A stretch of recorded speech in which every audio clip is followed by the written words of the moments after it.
So നമ്മൾ അടുത്തതായിട്ട് discuss ചെയ്യാൻ പോകുന്നത് question number 11 okay.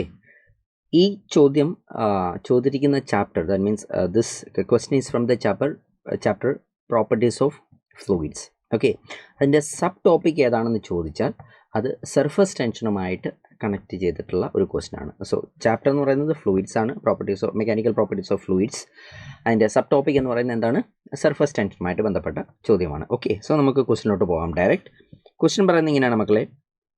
A small liquid drop of radius capital R is divided into 27 identical liquid drops.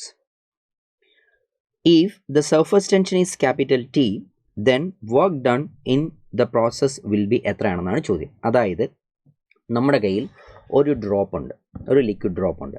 ആ liquid ഡ്രോപ്പിൻ്റെ radius എത്രയാണെന്നാണ് പറഞ്ഞിരിക്കുന്നത്? Capital R ആണെന്നാണ് നമ്മളോട് പറഞ്ഞിരിക്കുന്നത്. ഓക്കെ, ഇനിയും ആ ക്യാപിറ്റൽ R റേഡിയസ് ഉള്ള ഡ്രോപ്പ് സ്പ്ലിറ്റ് ചെയ്ത് 27 സ്മോൾ ഡ്രോപ്സ് ആയിട്ട് കൺവേർട്ട് ചെയ്തിട്ടുണ്ട്. സോ അങ്ങനെയാണെങ്കിൽ അങ്ങനെ സ്പ്ലിറ്റ് ചെയ്ത് കൺവേർട്ട് ചെയ്യുന്ന സമയത്ത് ചെയ്ത ടോട്ടൽ വർക്ക് ഡൺ എത്രയാണെന്നാണ് ചോദ്യം. സോ ഇതിൻ്റെ കൺസെപ്റ്റ്, ഈ കൺസെപ്റ്റ് നമ്മൾ തിരക്കി പോവുകയാണെങ്കിൽ നമ്മൾക്ക് മനസ്സിലാകുന്നത് ഇതാണ്. ഈ ഡ്രോപ്പ് സ്പ്ലിറ്റ് ചെയ്ത് പോകുമ്പോൾ ഇതിൻ്റെ സർഫേസ് എനർജിക്ക് ഒരു വ്യത്യാസം വരും, മനസ്സിലാകുന്നല്ലോ. സോ ആ ചേഞ്ച് ഇൻ സർഫേസ് എനർജി എന്താണോ അതായിരിക്കും വർക്ക് ഡൺ എന്ന് പറയുന്നത്.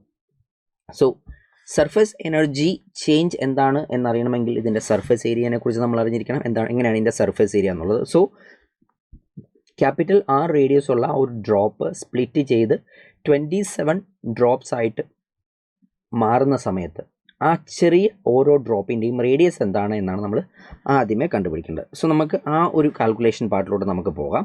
സോ ഫൈൻ, നിങ്ങൾ നോക്കുക. സോ ഈ ഡ്രോപ്പ് ഇങ്ങനെ സ്പ്ലിറ്റ് ആയി പോകുന്നുണ്ട് എന്ന് പറഞ്ഞു കഴിഞ്ഞാലും ഇതിൻ്റെ മാസ് എന്തായിരിക്കണം? സെയിം ആയിരിക്കണ്ടേ. So mass initial that must be equal to എന്തായിരിക്കണം മക്കളെ? മാസ് ഫൈനൽ ആയിരിക്കണം. സോ മാസ് എന്ന് പറയുമ്പോഴത്തേക്കും വോളിയം ഇൻറ്റു ഡെൻസിറ്റി വരും. സോ സ്പ്ലിറ്റ് ചെയ്യുന്നതിന് മുമ്പ് അതിൻ്റെ വോളിയം എന്ന് പറഞ്ഞാൽ 4/3 പൈ r³ ആയിരിക്കും. That is equal to split ചെയ്തതിന് ശേഷം ഓക്കെ ഇതിൻ്റെ വോളിയം എന്ന് പറയുന്നത് എന്തായിരിക്കും? വോളിയം എന്ന് പറയുന്നത് 4/3 പൈ സ്മോൾ ലെറ്റർ r³ ആയിരിക്കും. ഞാൻ volume of A single drop ആണ് എഴുതുന്നത് കേട്ടോ. സോ ഇതിനെ മൾട്ടിപ്ലൈഡ് ബൈ ഡെൻസിറ്റി ചെയ്താൽ ടോട്ടൽ മാസായി. ഇതിനെ മൾട്ടിപ്ലൈഡ് ബൈ ഡെൻസിറ്റി ചെയ്ത് കഴിഞ്ഞാൽ ചെറിയ ഒരു ഡ്രോപ്പിൻ്റെ മാസായി. അങ്ങനത്തെ എത്ര ഡ്രോപ്പ് ഉണ്ട്? അങ്ങനത്തെ 27 ഡ്രോപ്പാണ് നമ്മുടെ കയ്യിലുള്ളത്. ശരിയല്ലേ? ഇനിയും ഇവിടെ പോസിബിൾ ക്യാൻസലേഷൻ ദിവസം 4 പൈയും 4 പൈയും ക്യാൻസൽ ആകുന്നു, 3യും ക്യാൻസൽ ആകുന്നു, റോയും ക്യാൻസൽ ആകുന്നു. ഓക്കെ, അപ്പോൾ നിങ്ങൾ നോക്കുവാണെങ്കിൽ small letter R is equal to capital R by എന്തെന്ന് വരും? 3 എന്ന് വരും. എന്ത് വന്നു? ക്യാപിറ്റൽ R/3 എന്ന് വന്നു. സോ ഇത് നമ്മുടെ ഒരു ചെറിയ ഡ്രോപ്പിൻ്റെ റേഡിയസ് ആ വലിയ ഡ്രോപ്പിൻ്റെ റേഡിയസുമായിട്ട് കണക്ട് ചെയ്യുന്ന ഒരു റിലേഷനാണ് നമ്മൾ എത്തി നിൽക്കുന്നത്. ശരിയാണല്ലോ? സോ ഞാൻ പറഞ്ഞു സർഫേസ് എനർജി ആണ് നമ്മൾ കണ്ടുപിടിക്കാൻ പോകുന്നത്. So change in surface energy എന്ന് പറയുന്നതായിരിക്കും എന്ത്? വർക്ക് ഡൺ എന്ന് പറയുന്നത് ആണല്ലോ. സോ ഇപ്പോൾ നമ്മൾക്ക് റേഡിയസ് കിട്ടി, റേഡിയസുമായിട്ടുള്ള ഒരു കണക്ഷൻ കിട്ടി. സോ അങ്ങനെയാണെങ്കിൽ ഇനി സർഫേസ് ഏരിയ എത്രയാണെന്ന് നോക്കാം. സോ ഇനീഷ്യൽ സർഫേസ് ഏരിയ എന്ന് പറയുന്നത് എത്ര ആയിരിക്കും? ഇനീഷ്യൽ സർഫേസ് ഏരിയ S1 എന്ന് പറയുന്നത് 4 പൈ r² ആയിരിക്കും. ഇനി final surface area of A single drop ആണല്ലോ, അത് എത്ര വരും? S2 എന്ന് പറയുന്നത് 4 പൈ ഇൻറ്റു ഇതെത്ര വരിക? r²/9 എന്ന് വരും. ശരിയല്ലേ? ഫൈൻ. അപ്പോൾ നിങ്ങൾ ഒരു കാര്യം നോക്കണം. ഇതാണ് ഫൈനൽ സർഫേസ് ഏരിയ, ഇതാണ് initial surface area. So initial energy എന്ന് പറയുന്നത് U1 എന്ന് പറയുന്നത് എന്തായിരിക്കും?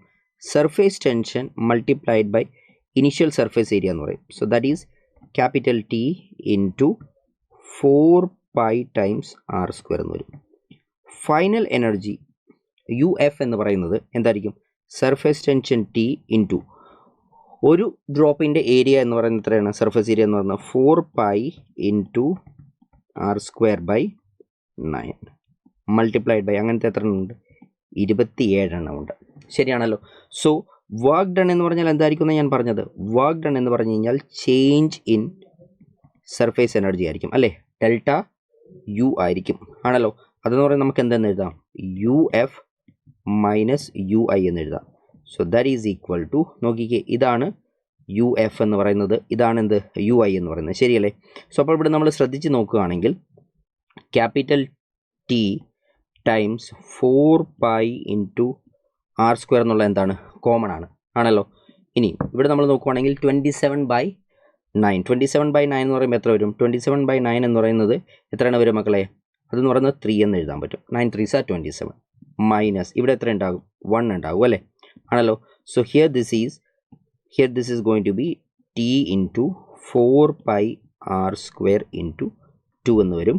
അതായത് നമ്മുടെ ഫൈനൽ ആൻസർ നമുക്ക് കിട്ടാൻ പോകുന്നത് 4 2s are 8 ടൈംസ് അല്ലേ? 4 2s are 8 times r² into capital T എന്ന് വരും. ആണല്ലോ. അത് നമ്മൾ നോക്കുവാണെങ്കിൽ ഓപ്ഷൻ 1 നമ്മുടെ ആ ഒരു ആൻസർ മാച്ച് ആകുന്നത് നിങ്ങൾക്ക് കാണാൻ പറ്റും. So here for this question the right answer is option 1.